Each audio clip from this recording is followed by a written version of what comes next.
Hello and a very warm welcome to Look North. On the programme tonight, a man who almost drowned in a North Yorkshire river warns others about the dangers of open water. I didn't even realise I'm in danger because it was that quick. It was seconds. 1 second I'm walking towards the girls and it's shallow, and the next second I'm surrounded by water. We'll look at the best ways to stay safe. Also tonight, Sheffield Wednesday fans take their protest against the club's owner to the first match of the season in Leicester. Serving up scoops since World War II, we're in Scarborough as the Harbour Bar makes 80 years in business. There are strange goings-on in the Dales as some weird and wonderful characters take over the village of Kettlewell. Another heatwave for our region. How hot will it get and how long will it last? Join me for that detailed forecast.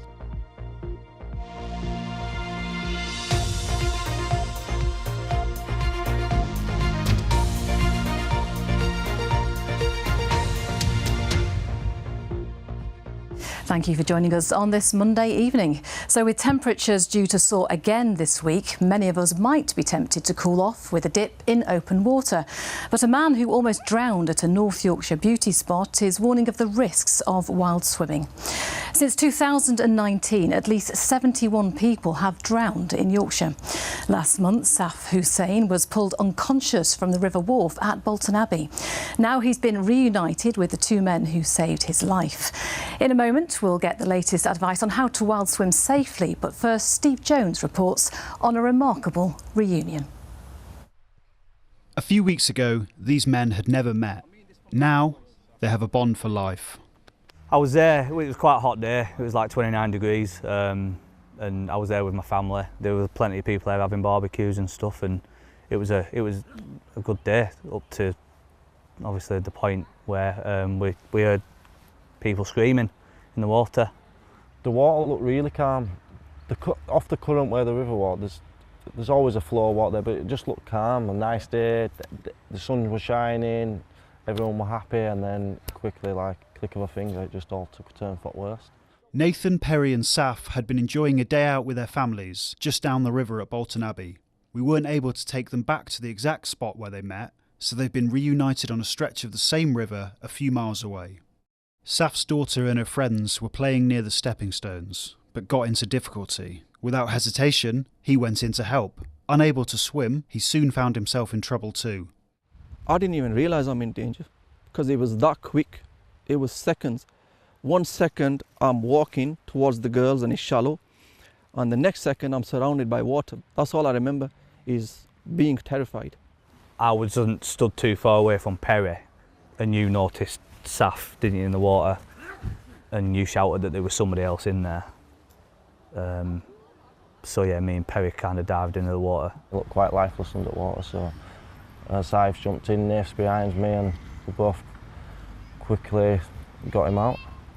All I can remember is seeing the light through the water, remembering God, remembering, please somebody, help me, save me. After that, all I can remember is at one point I felt a bit of calmness and some peace. Right at the final moment, I'm assuming. Nathan and Perry dragged him out of the water while others helped the children. Taking turns to resuscitate him, their efforts were crucial in saving Saf's life. You don't go on a family day out expecting that you're going to have to do that.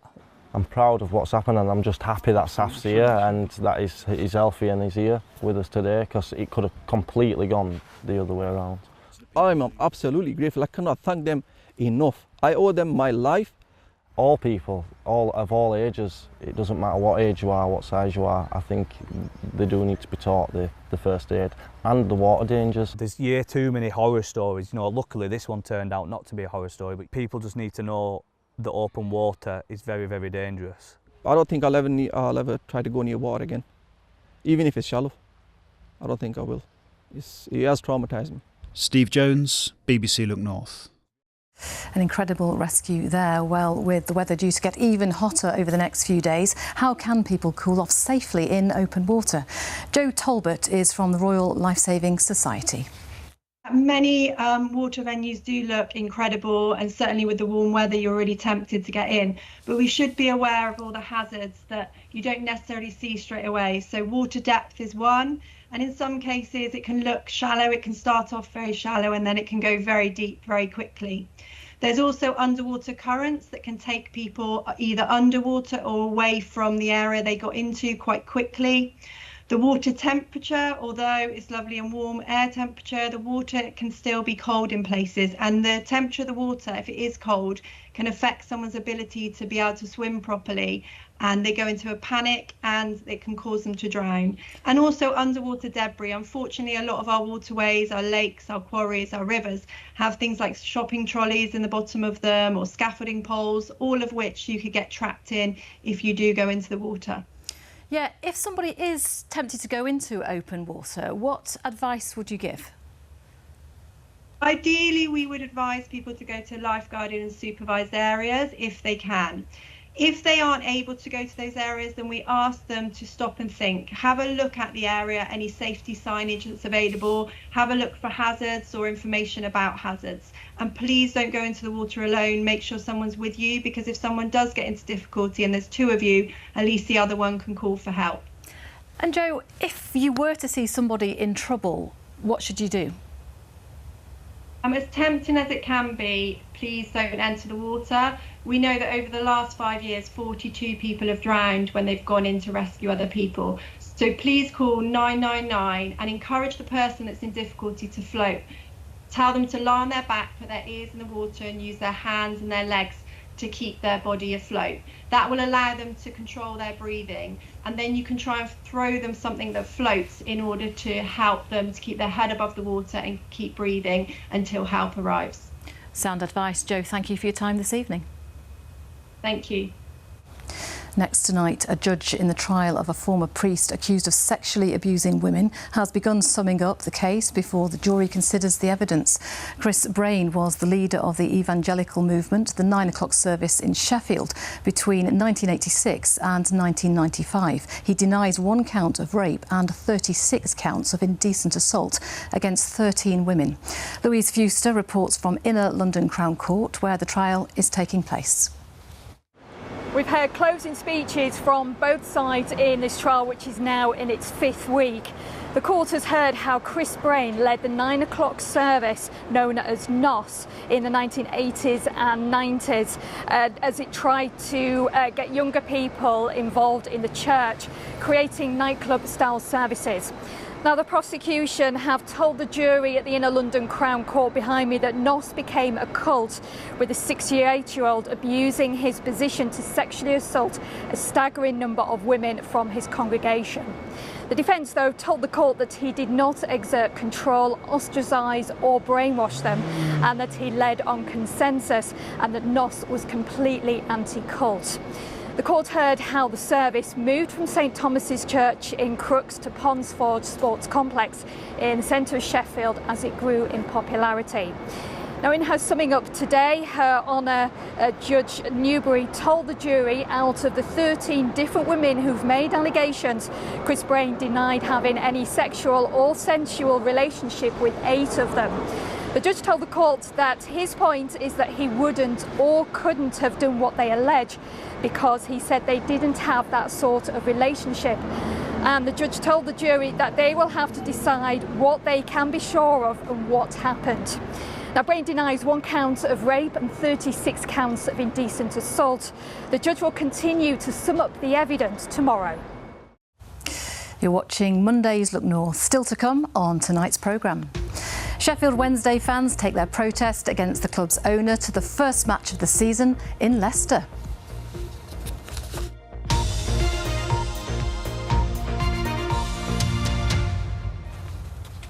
But first, some more news from around the region, and there are warnings of delays on roads around Leeds as work starts on one of the city's busiest roundabouts. The Lawnswood roundabout on the outer ring road has around 50,000 vehicles passing every day. The work will take a year to complete. The council says it should improve safety for all road users. Emergency departments across the region say there's been a surge in people seeking urgent care during last week's warm weather. With more hot weather forecast, health leaders are urging people to stay safe in the heat and to look out for vulnerable neighbours. A celebrity-backed reading scheme could be expanded to help more children in Wakefield. Dolly Parton's Imagination Library, which gives a free book a month to children under 5, has helped more than 2,500 children since it launched in 2017. The scheme is currently only available in Nottingley, Pontefract, Castleford Central, Ferry Fryston and Airedale. Councillors are backing plans to offer free books to 8 additional locations across Wakefields. Now, while many of us were relaxing and enjoying the sunshine this weekend, 90-year-old Barry Samples was completing a feat of endurance off the Yorkshire coast. He paddled 19 miles from Whitby to Scarborough in a solo kayak to raise money for charity. Earlier, I spoke to Barry alongside his son Heath and asked him how it all went. Challenge. I knew I could do it. I've done it before, some years, quite a few years ago, with a kayak, and then 2 years after that I did it in a rowing boat. And I spent a lot of time out at sea in the kayak or the rowing boat, depending on the weather. Now this, we set off from Whitby, and the weather wasn't too bad at first. Then the wind got up, and then got against us, and it got sideways on. And when it gets sideways on, you can get rolled over. So we went towards the cliffs, so we get away from the wind, until we got into a position. We'll go for a point, and not get rolled over. You know, a straight paddle into the next point. It was quite the journey, wasn't it, Heath? You were part of the support group. How was that for you? It was hard work. I think Dad's underestimated. It was really tough. There was 30-35 mile-an-hour winds in our face. We had to go in the bays, as Dad said, literally to the beach side so we could keep out the wind, but we couldn't keep out the wind. It was too strong. 6 of us started the challenge, only 3 of us completed it. Brother capsized twice. One of the other canoes sunk, 2-man canoes, and one of the other friends, she had to get off halfway, get onto the support boat, and then she did manage to get back in at the end. But it was really, really hard. 2 hours longer than we thought it would take, and it was tough. I hope you don't mind me saying, you're 90, Barry. That's correct. How do you stay so fit?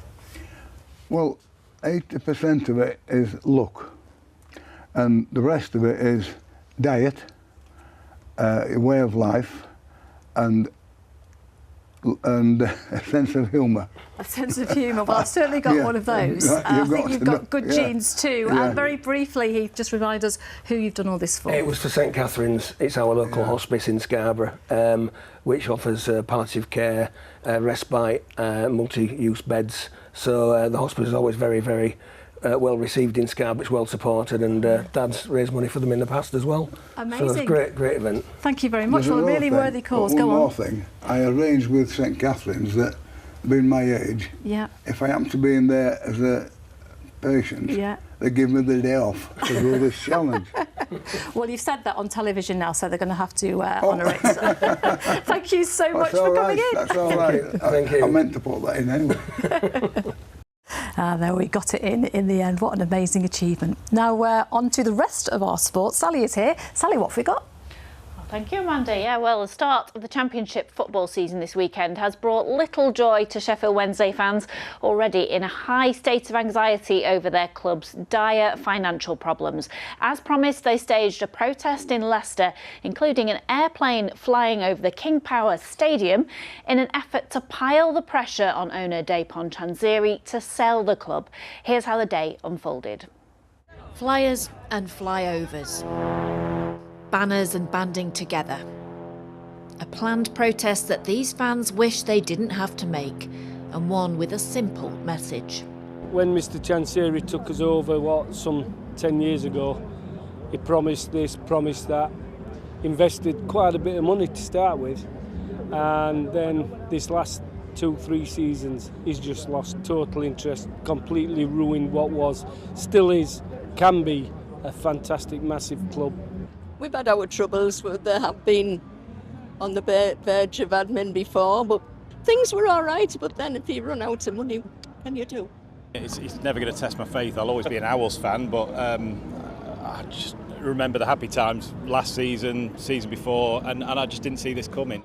There had been doubt earlier in the week whether the Owls would even be able to put out a team, with some player and staff wages left unpaid. But as captain Barry Bannon led out a squad selected from just 15 remaining first-team players, fans delayed taking their seats, leaving only their 12-foot banner draping an empty stand. The Owls made a spirited start to the game, and when they were eventually joined by their fans, they were cheered on by the Foxes, a moment of solidarity from the opposition. Then, a moment of joy to cut through the gloom. Shalabar! 1-0 Sheffield Wednesday! But that joy was short-lived, with Leicester scoring 2 and a red card for Bannon. Nevertheless, manager Henrik Pedersen was pleased with how his team performed under pressure. To play the first game away with the situation from the last weeks and then to bring a performance like this, yeah, of course I'm proud, really proud of the boys. Wednesday play their first home game at Hillsborough on Saturday, where there will be further protests. These fans may be starting the season feeling down in the dumps, but they aren't giving up. They'll continue to fly the flag for the Owls family. And there was a disappointing start to the season for Sheffield United too, who lost 4-1 to Bristol at Bramall Lane. But better news for some of our League One and 2 teams. Huddersfield Town are top of League One after winning 2-0 on the road to Reading. Lee Grant's Terriers doubled their lead when Cameron Ashier sealed 3 points in the 3rd minute of stoppage time. Barnsley grabbed a 3-2 victory at home to Burton, coming back from 2-0 down. Summer signing David McGoldrick sealed the deal to score the winner in stoppage time. There was also last-minute drama for Doncaster Rovers away at Mansfield Town. Owen Bailey tapped in the winner from close range in the 6th minute of stoppage time. Newly promoted Rovers have won 2 from 2 so far in League One. This second-half screamer from Dylan Duffy secured Chesterfield a 2-0 win away at Cheltenham. The Spyrites maintained their winning streak at the start of their League Two campaign. And it was a 6-goal thriller at Harrogate Town in League Two. Simon Weaver's side were 3-1 up against Grimsby Town. A lovely goal there from new signing Colin McAlaney. But the Mariners netted 2 goals in under 10 minutes to snatch a draw. And in Rugby League, Huddersfield Giants finally registered their first home win of the 2025 Super League season with an 18-6 victory against Catalan Dragons. Fullback George Flanagan racked up 14 points for Giants in a player of the match display, with Huddersfield coach Luke Robinson saying the home win had finally got the monkey off their back. And some Leeds Rhinos news. Head coach Brad Arthur has agreed a new deal with the club for 2026 with a rolling contract in place for future years as well. That's your sport for now, Amanda. Thank you very much, Sally. I'm guessing you've been very busy today. Yeah, just a bit. Lovely, thank you very much. Now it's been serving up Sundays on Scarborough's South Bay beach since the end of World War II. Alonzi's Harbour Bar, famous for its Knickerbocker glories and its 1950s American-style diner, is celebrating 80 years in business. Well, Phil Bodmer is in Scarborough for us now. Scarborough, what a place to be. Hey, Phil. Yeah, not bad, is it? It's clouded over a bit now, Amanda, but it's still pretty warm. It's around 20-odd degrees here, but I have to say it's been a really busy day. I mean, the beach, the South Bay, has been absolutely packed with swimmers, and you can still see a few stragglers enjoying the delights of the Foreshore Road today. But business among traders has been brisk, none more so than in the famous Harbour Bar, which has been a tradition here in Scarborough for something like 8 decades now. And we've been along to see and find out a little bit about the history of the place. It could be a scene from post-war Britain, a beach full of people enjoying the South Bay. In fact, this was Scarborough today, 80 years on. And at this seafront shop, they've been making ice cream since 1945. After the war, my auntie owned machinery. My father had certificates so he could get ration food from the Ministry of Food. And they opened on the very first day in August, and within 2 hours they'd sold out. Because of rationing, there was nothing to buy.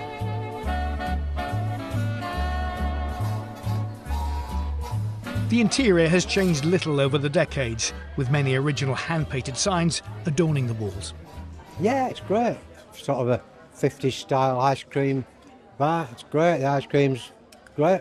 If we get fish and chips at Peasham, we come and have an ice cream after, and we always come here for the ice cream. And we have fish and chips maybe once a week.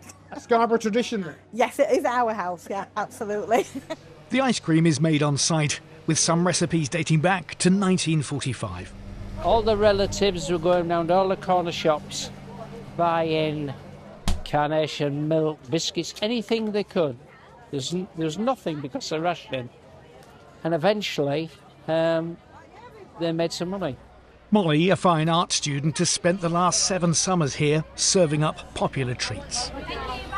It's really fast-paced, which I quite like. It means you never just stood around not doing anything. I wouldn't say it's a boring job. Yeah, and I quite like making all the ice creams as well. And it's nice chatting to the customers as well, because they're obviously on the holidays and things. Despite the tides of economic ebb and flow, this is one family business that's remained a constant. Proof positive, perhaps. If it ain't broke, don't fix it. The last word to Julian. You'll walk round the corner here and you'll say, I can't believe it, it's still here. And then they look at the same colours, same wallpaper, same signs, same uniforms. And I think it's very nice, this day and age, if some things remain the same. Well, I did try one of those Knickerbocker glories earlier on, and I have to say, I think I won't need to eat anything else for the rest of the day. It was lovely. And it's another warm day tomorrow. Paul's along with the forecast in just a few moments' time, but we do know that the sun is set to shine, the skies will be blue again here tomorrow, and I dare say the beaches will be crammed once again. Amanda. Oh, thank you very much, Phil. It's always glorious by the sea, isn't it? Now, the Yorkshire Dales is known for its picture postcard looks and rolling hills, but in one village this week, there's an extra special reason to visit. The Kettlewell Scarecrow Festival is back with even more creative characters waiting to greet you.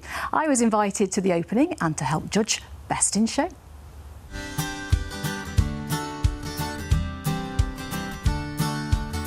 We've been every single year for about 10 years, and we've been every year since my little one was born, and she just loves it.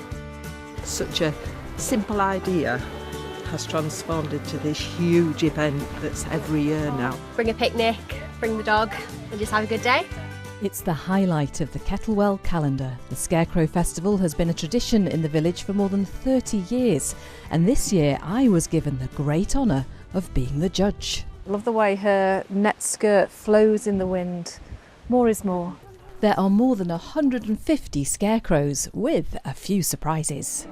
Miss out on those Oasis tickets. Get yourself to Kettlewell.